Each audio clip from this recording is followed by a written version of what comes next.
Hi, guys. Welcome. Faith and Meredith here from the Skills Podcast.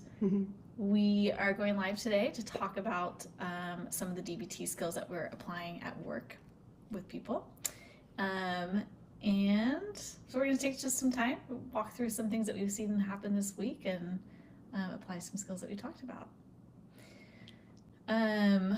Okay, so we just finished the distress tolerance module, so we've been talking about lots of skills, just going to help us buy us some time and not make things worse. And then I don't know about you, but that theme felt very applicable with lots of my people this week. It felt extremely timely.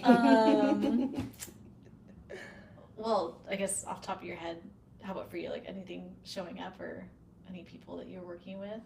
Yeah. You feel like you could plug in, or maybe you did plug in some of these skills. It was like the session right after we recorded too, and I was perfect. just like, "Wow, I feel remarkably warmed up for this. This is incredible." Yeah, well, there's a pretty high up like C-level exec that I work with in Europe, and she's in a system that is pretty, I don't want to say like totally broken, but it's pretty problematic. And okay. She's relatively new to the team and has been finding herself, like in meetings especially, kind of getting super activated and kind of like almost like punching down. Like she'll kind of either like blow her top in the meeting or just kind of like take it out on the people around her who she feels like are not like supporting her the way that she needs. Or relatable. Yeah, right? We've all been there. Exactly. People have been there. You are not alone. So that was the one where it was like, wow, I'm really glad we just talked about these particular skills, because we were able to kind of reorient to like, okay, this is a systemic historic problem within this culture that it's pulling you out of integrity with yourself.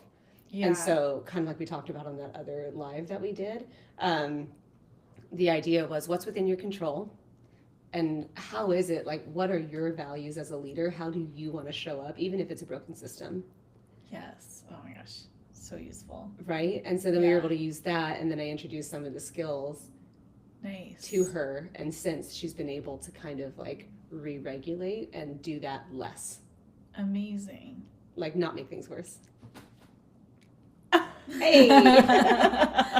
Okay, I love that. Well, so let's just stick with that example for a second. Yeah.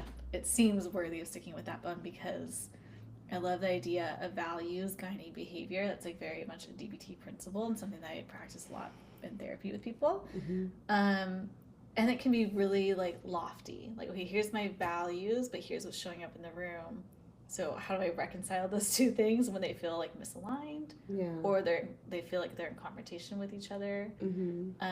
Or we're getting like kind of pulled into behaviors that we don't want to be doing. I know what my values are. I don't want to be doing this thing. And yet I feel this feeling. So right when you were saying that, I was thinking about, I don't remember what episode number this was, but we talked about the stop skill. Yeah. For those of you who haven't listened to this one, I love this skill.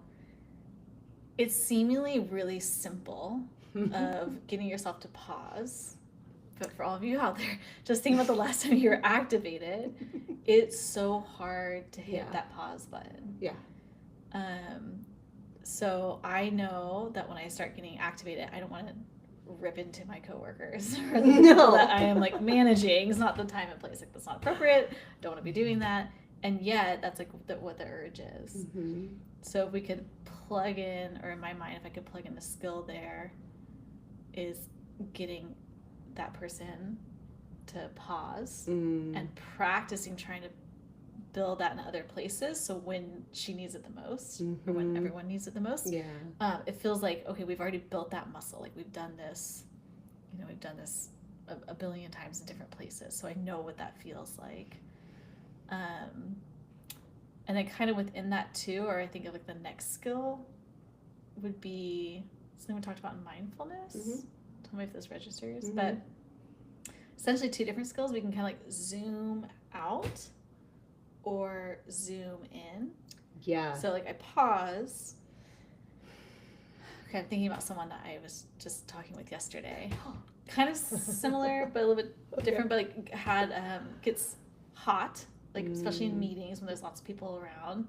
And if someone is kind of like confrontational or feels like they're being disrespectful of his ideas, it's like a trigger point for him. Like he gets activated really quick.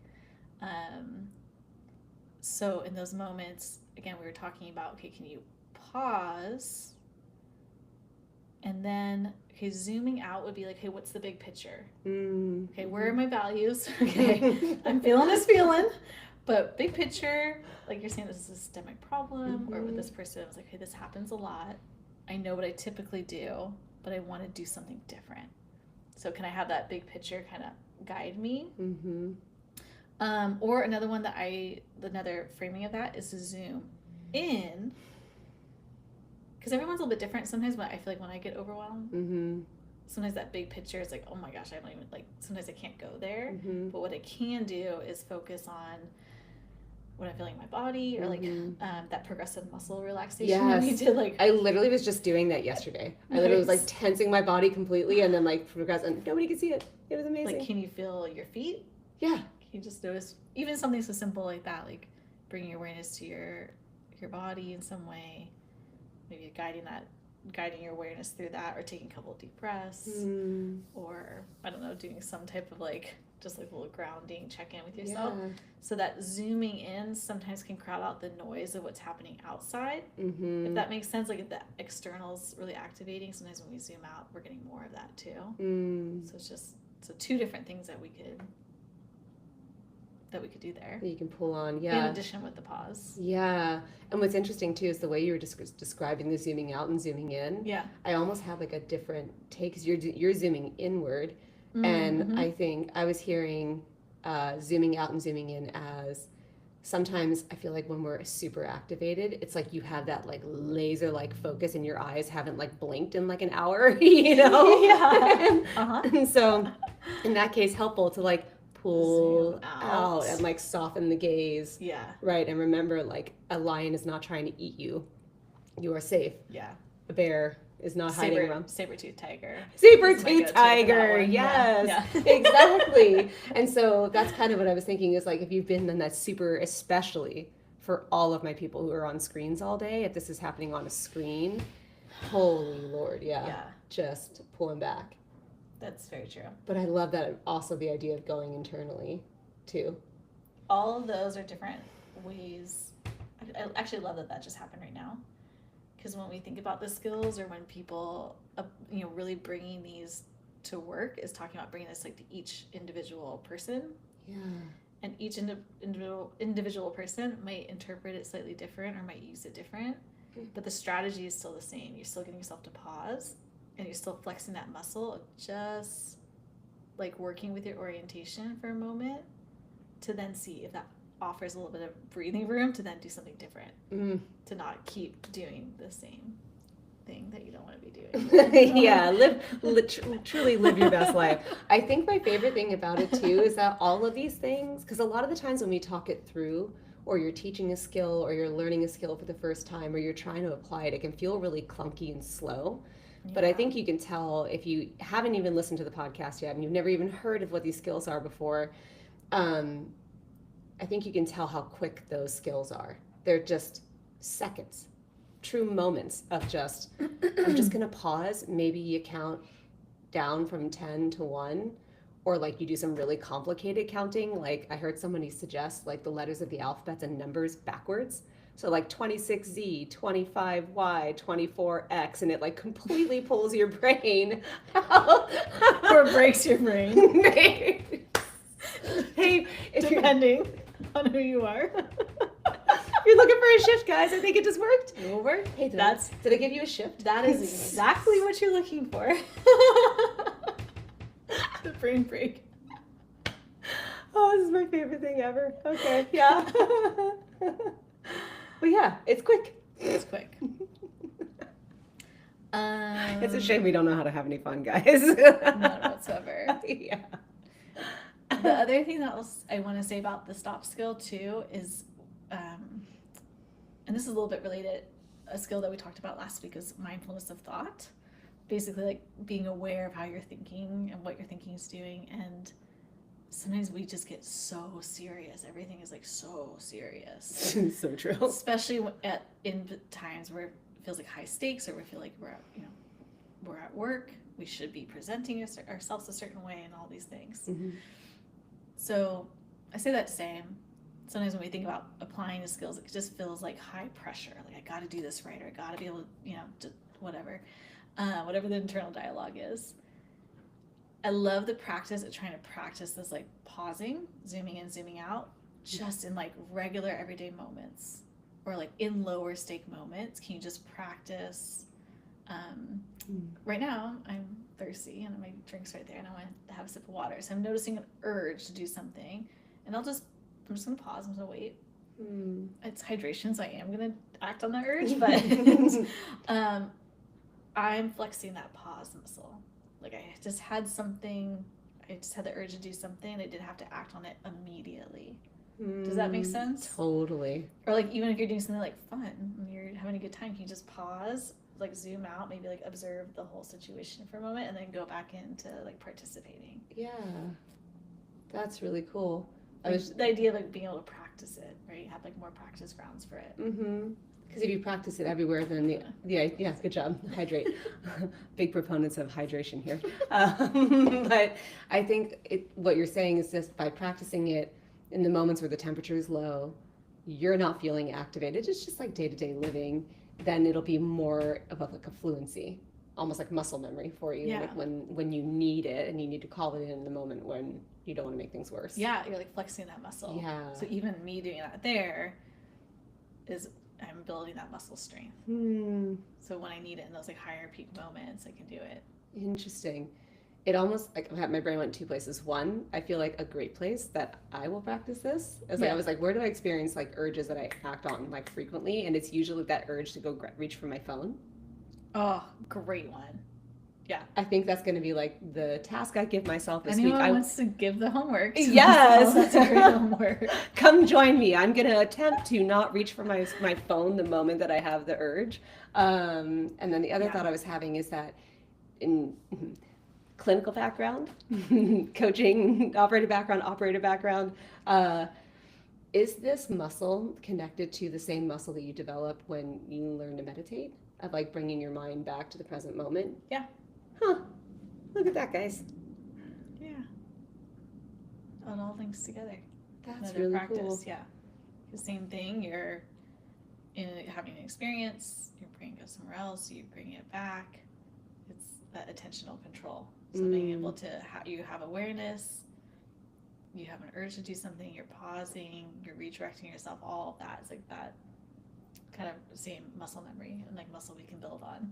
That's so cool. Kind of a way to like, I know there's that phrase like monkey mind.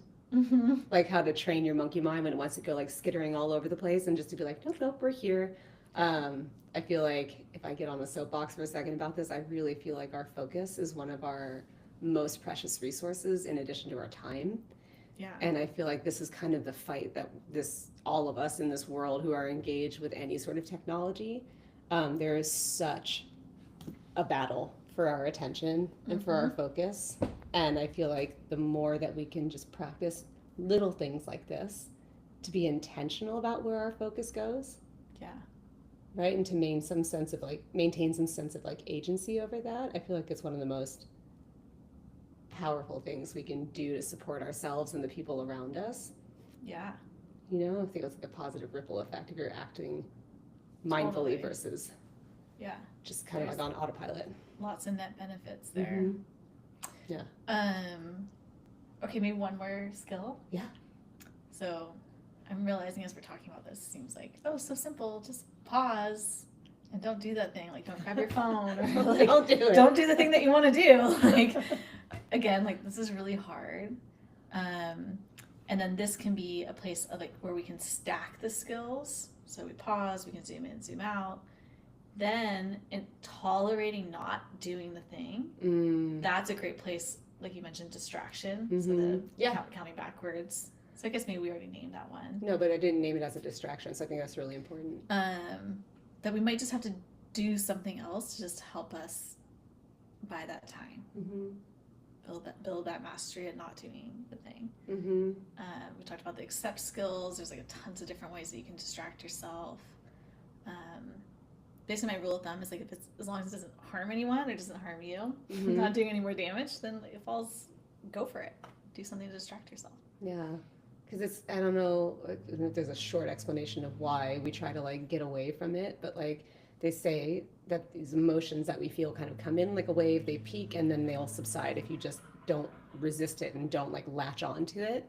And I feel like, so we're describing it that you feel it rising and then you decide, nope, I'm gonna pause for a second. And then you're still riding that wave and you're still feeling it build in you and trying not to grab onto it. And so I feel like that's where this is really important, to be able to tolerate the discomfort or whatever sensation it is that comes from that. So distracting is perfectly acceptable. Yeah. It's just not try to get away from it. Yeah. Like forever.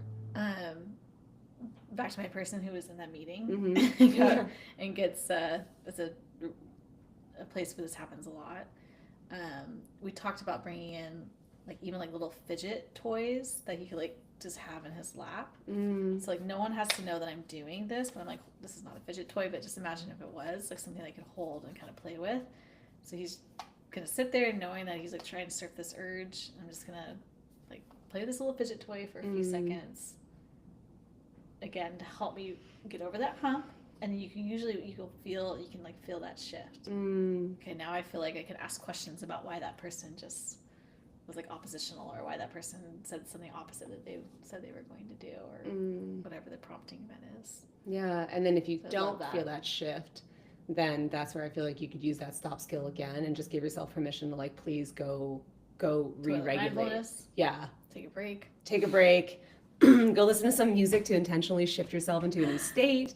Like whatever you got to do to like get grounded again before you try to engage with the person that you just had this experience with, so that you don't like blow your top. It's just, and reorient to like, well, what is it that you want? Like, what came up for you? Why did that come up? And then you're in a better position to be able to talk to somebody about it and like resolve it and move forward. Yeah. Yeah. Fun. Great. Yeah. So some very timely topics from this week, guys. All right. Well, good recap. Yeah. Go. I'd love for people to be applying these, and then send us questions. Yeah. We are new to going live, but we want to keep doing this to have some like recaps and then be able to have opportunity to have engagement with our people in more spaces. So, okay. Till